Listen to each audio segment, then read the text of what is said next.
Hello this side Rajvi welcome back to my channel जहां मिलता है मोटिवेशन लर्निंग और एक नई सोच। Let's grow together and let's become the best version of yourself.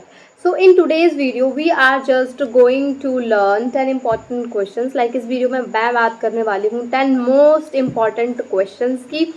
And ये क्वेश्चंस लाइक प्रीवियस ईयर्स में बहुत ज़्यादा लाइक फ्रिक्वेंटली आस्क क्वेश्चंस हैं। और ये वीडियो लाइक उन लोगों के लिए है लाइक अगर उन्होंने अभी तक मतलब अगर आपका 2-3 दिन बाद एग्ज़ाम है और अगर आपने अभी सिलेबस कवर नहीं कर पाया है तो आप चाहो तो आप इन 10 क्वेश्चंस को प्रिपेयर करके जाओ, आप अच्छा स्कोर कर सकते हो। एंड और जिन लोगों ने अच्छे से सिलेबस कवर किया है उनके लिए भी ये हेल्पफुल हो सकते हैं, क्योंकि इसलिए ये क्वेश्चंस जो हैं वो बहुत ज़्यादा फ्रिक्वेंटली आस्क क्वेश्चंस है। प्रीवियस ईयर के क्वेश्चंस पेपर मैंने मॉडल पेपर को एनालिसिस किया, लाइक मैंने पास्ट 10 ईयर के क्वेश्चन पेपर्स उठाए उसमें एनालिसिस किया। तो ये क्वेश्चंस जो मैं आज बात करने वाली हूँ इस वीडियो में वो बहुत ज़्यादा लाइक ट्रेंड में हैं, बहुत ज़्यादा फ्रिक्वेंटली आस्क है, बहुत ज़्यादा बार बार पूछे गए हैं। तो ये वीडियो जो है वो आपके लिए बहुत ज़्यादा इंपॉर्टेंट होने वाली है। तो यस, चलते हैं, स्टार्ट करते हैं वीडियो को। गाइस, आज का जो हमारे पास पेपर है that is biology of parasites. And जैसा कि हम लोग जानते हैं कि सेमेस्टर थर्ड में हमको जो है 2 पेपर का क्या रहता है लाइक चूज़ करना रहता है कि आपकी मर्ज़ी के होते हैं कि आपको क्या लेना है, मतलब कौन सा पेपर चूज़ करना है। तो मैंने चूज़ किया था that is biology of parasite.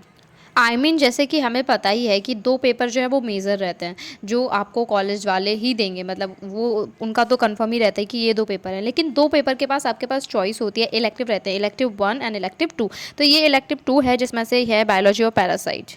Elective 1 में भी लाइक आपको 4 पेपर की चॉइस रहती है, आपको जो चूज़ करना है वो चूज़ करें। एंड इलेक्टिव सेकंड में भी आपके पास लाइक 4 पेपर की चॉइस रहती है, आपको जो चूज़ करना हो वो। तो मैंने डिसाइड किया that I will choose that biology of parasite.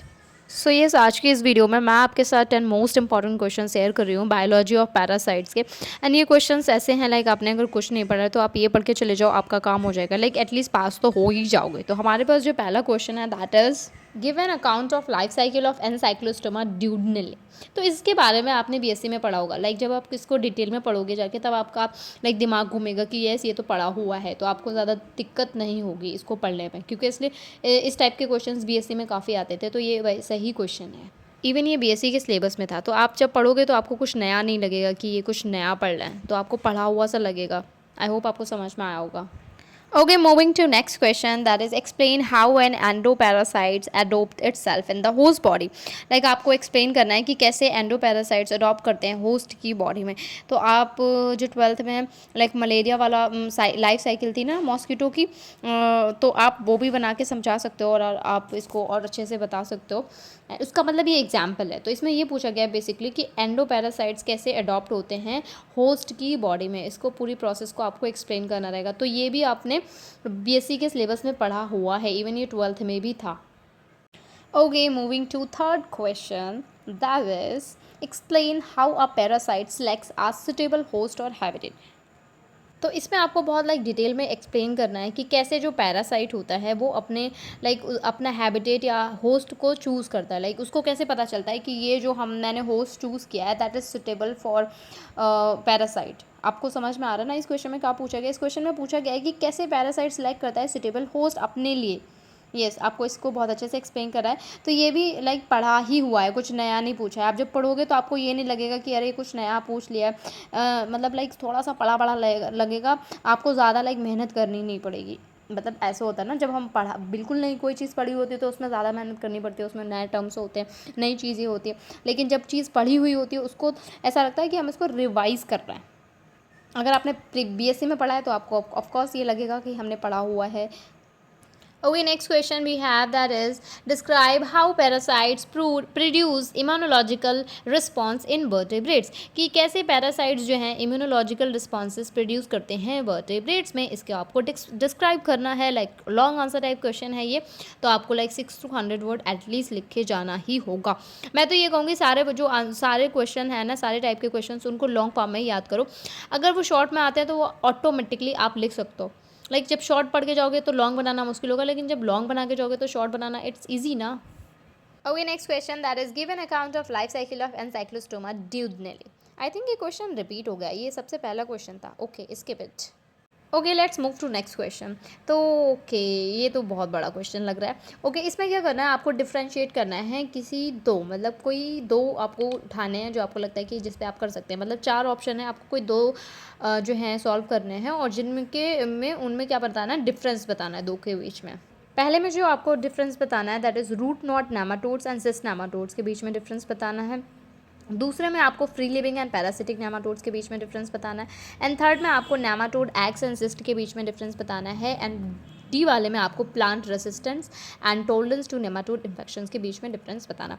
मुझे ऐसा लगता है इस टाइप के क्वेश्चन ज़्यादा इजी रहते हैं सॉल्व करने में, क्योंकि इसलिए आपसे कुछ ना कुछ तो फंस ही जाता है। फंस ही ज़्यादा से मेरा मतलब है दैट इज़ कि अब हम लोग बड़े हो गए, लाइक इतना तो पढ़ाई होता है कि हम लोग लाइक 4-5 लाइनें बना के लिख सकें। लाइक जैसे शॉर्ट, अगर इस टाइप के लॉन्ग क्वेश्चन है तो लॉन्ग क्वेश्चन की लिमिट लाइक रिक्वायरमेंट रहती है वर्ड लिमिट जो दैट इज़ 600 to 800 वर्ड्स।